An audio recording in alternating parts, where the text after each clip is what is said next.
it is that time again. Just wanted to hop on and talk a little bit about what we're seeing out there in the market right now. It's actually a pretty fun time to help buyers. We've been able to negotiate some deals and it's kind of back to normal. So that's awesome.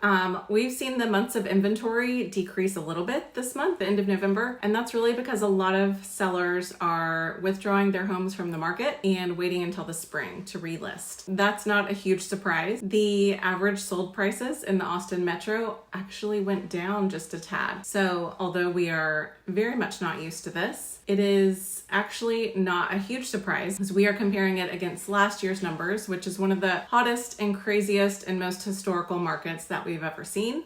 It was really more of an outlier than a benchmark. And it's also important to remember that early this year was just as strong as 2021. So over the next few months, when the spring numbers come out or, beginning of the year numbers come out, if they seem low, it is not a time to freak out. It's just partially because we're comparing them against the craziest market we've seen here. So the reason we're not super concerned about the price decrease is because we're seeing some other positive indications. Sold prices are what we call a lagging indicator. And what that means is that a lot of things have to happen before we get to that number. So some of the leading indicators are buyers might start searching online for homes and they might contact realtors, they might apply for a mortgage. The whole process can take 3 to 6 months before we actually get that closed home statistic. So when we actually look at the number of real estate leads coming in and number of mortgages applied for, those numbers are not too shabby. So we're not celebrating yet. We're gonna see kind of how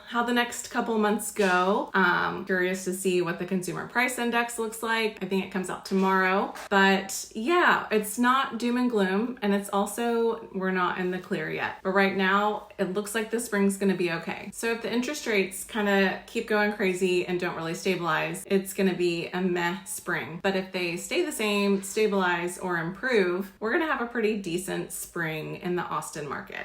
So what that means for you, if you're a buyer right now, awesome. You have a lot of leverage. There's a lot of builders and other companies that need to unload some homes off the books. So we're seeing some pretty phenomenal deals out there. So go forth, take advantage, and have fun. If you are a buyer and you're not in the market till the spring, you're still going to be in a pretty good position. We don't know exactly what the spring will look like, but I think in the Austin area, you will be in good shape. It's going to be one of the better markets that Austin has seen in a while. And if you're a seller right now, it is tough. There are less buyers on the market in December. You may want to talk or think about taking your house off the market and trying again in the spring. If you're a seller and you really need to sell right now, we're going to have to be pretty aggressive on pricing. And if you're a seller and you're not on the market yet, but you plan to be on the market this spring, it's just really important to strategize, look at what's happening with the rates, look at the forward, trajectory of the market and what we think will happen instead of sold prices that are behind you. But if there's anything we can do to help, please don't go at this alone. We would love to chat with you. We would love to hear your goals and come up with a game plan of how we can best help. I hope you guys have an awesome day and month. Merry Christmas and happy December, and I look forward to chatting with you soon.